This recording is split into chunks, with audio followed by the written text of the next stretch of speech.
ہے اچھا بھلا نظام اگر چل بھی رہا ہے جیسا آپ کہتے ہیں تو اس کے بعد اس کی ضد دوسرا نظام آ جاتا ہے.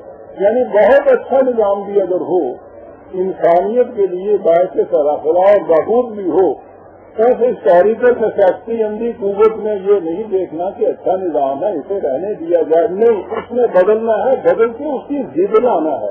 یعنی اگر خیر کا نظام ہے تو شر کا نظام آئے گا ضرور, اور یہ بیچارہ کچھ نہیں کر سکتا, آنا ہی ایسا ہے. یعنی سوچیے کہ اس سے بڑا استبدادی نظام بھی کوئی ہو سکتا ہے. استبداد کے اندر چنگیز اور فرعون تو آپ کے سامنے آ جاتے ہیں. یہ اس قسم کی کوئی بلا ہے کم وقت, وہ سامنے بھی نہیں کسی کی آتی, کبھی نظر بھی نہیں آتی, پتہ ہی نہیں کہا ہے وہ. اس کے خلاف آپ پروٹیسٹ نہیں کر سکتے, ڈنڈے لے کے نہیں نکل سکتے, اس کو بدل نہیں سکتے. وہ کوئی ہے اور آپ کے مقدرات کے ستاروں کے اوپر ان کا کنٹرول ہے.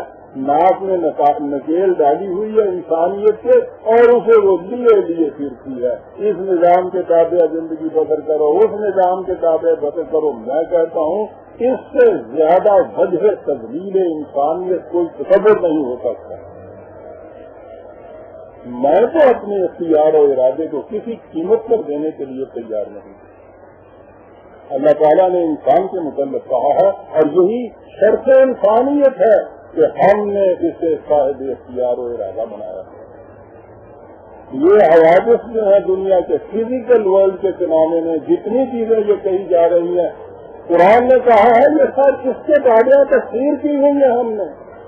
اور ہر رقم بات سماوات ارد زمین من ہو عرضی حوادث, آسمانی حوادث جنہیں آپ کہتے ہیں, کوئی قوتیں جنہیں آپ نیچر کی کہہ لیجیے. قرآن کہتا ہے کہ انسان کے تابع تفسیر ہیں.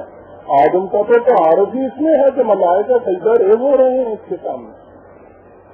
یہ ساری قوتیں جتنی بھی ہیں کائنات کی وہ ساری اس کے سامنے سجدہ ریز ہیں. یہ ان قوتوں کو مسخر کرے گا. اور اگلی بات یہ ہے کہ یہ انہیں اپنے تصور کے مطابق کام کرنے سے مجبور کر دے گا. مجبور یہ قوتیں ہیں کائنات کی, اشیاء کائنات مجبور ہیں, وہ نہیں بدل سکتی اپنے آپ کو.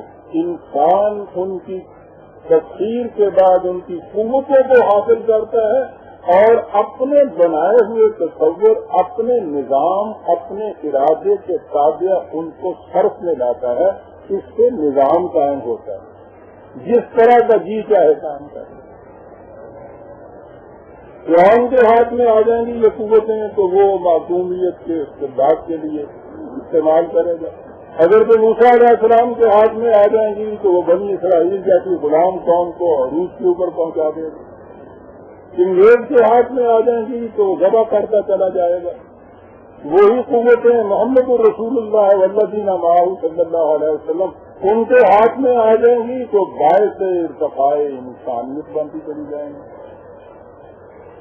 جبر کا پہلو تو انسان کو کہیں رکھتا ہی نہیں ہے. اور بات اور آگے ہے, عیسائیت میں جبر کا پہلو تھا.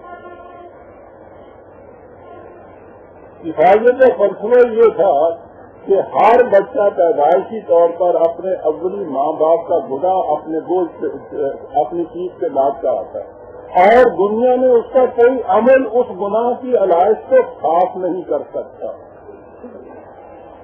یعنی پیدائش سے وہ بوجھ جاتا ہے کہ اپنے اختیار کی بات نہیں ہے. ساری عمر اس کو دھو نہیں سکتا, اپنے اختیار کی بات نہیں ہے. جبر کا یہ عقیدہ یورپ میں جب یہ ریشنلزم کی ہوا چلی انہوں نے دھجیاں بکھیر کے رکھ دی اس عقیدے کی. لیکن عقائد بڑے سخت اور محکم گیر ہوتے ہیں, دل کی گہرائیوں میں اترے ہوئے ہوتے ہیں.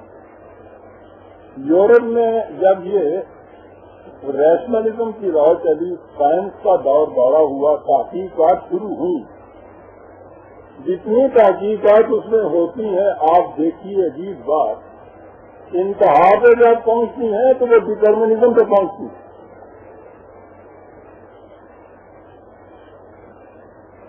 ڈارون کی ارتقاء کی ایوولوشن کی تھیوری کا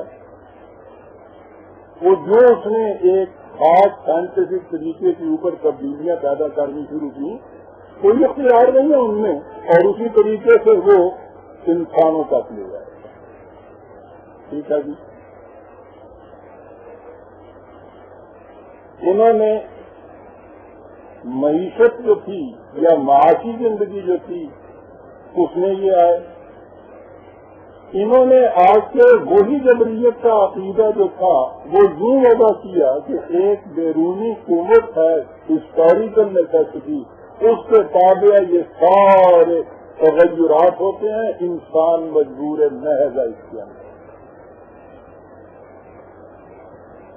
یعنی عیسائیت جو تھی وہ تو انہوں نے لبادہ اس کا اٹھا کے پھینک دیا، اس کا جو بنیادی عقیدہ جبریت کا تھا وہ ان سب کے ہاں موجود ہے. سائیکالوجی والے آگے صاحب انہوں نے کہا کہ یہ بچہ جو ہے 3 مہینے کی عمر میں جو کچھ بننا ہوتا ہے بن چکتا ہے صاحب، اس کے بعد آپ اس بدل ہی نہیں سکتے. صاحب اس کے بعد یہ ساری بیماریاں کہتے ہیں کہ صاحب وہ اس کا ایک غیر شعوری نفس ہے. 9/10 جو ہے وہ تو وہ ہے، اور 1/10 ہے زیادہ سے زیادہ اس کا شعور جو ہے بیچارے کا، اور وہ ماسٹر آف دی ہاؤس ہے، یہ ان کی ٹرم ہے. وہ 9/10 جس کے اوپر انسان کا کوئی اختیار نہیں ہے، وہی جبریت.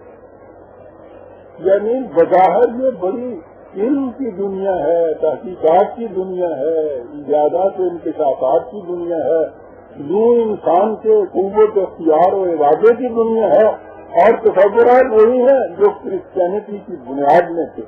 قرآن نے کرسچینٹی ہی کے ایک تصور کو نہیں بنیاد قرار دیا. اس نے آ کر انسان کی پہلی خصوصیت یہ بتائی ہے کہ یہ صاحب اختیار و ارادہ ہے. آدم کا تعارف جو اس نے کرایا ہے، ملائکہ کا تعارف تو یہ ہے کہ انہیں حکم دیا اور وہ سجدہ ریز ہو گئے. آدم کا تعارف یہ کہہ کے کرایا کہ اسے حکم دیا کہ اس کے قریب نہ جانا، اور اس نے اس کی خلاف ورزی کی. صاحب اختیار ہی کر سکتا ہے یہ. ملائکہ تو اس سے قادر ہی نہیں تھے کہ وہ خلاف ورزی کرتے.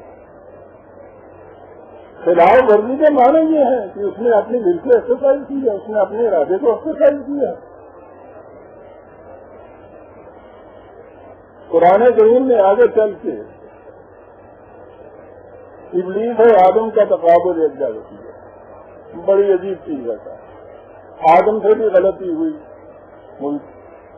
ہوئی یا عصیان ہوا یا معصیت ہوئی یا سرکشی ہوئی. ابلیس نے بھی اس طرح سے سرکشی کی. آدم سے کہا گیا کہ کیوں تو نے یہ کیوں کیا؟ کہا ربنا ظلمنا انفسنا، میں نے اپنے آپ پہ ظلم کیا، میں نے اپنے آپ پہ ظلم کیا. صاحب ارادہ ہے.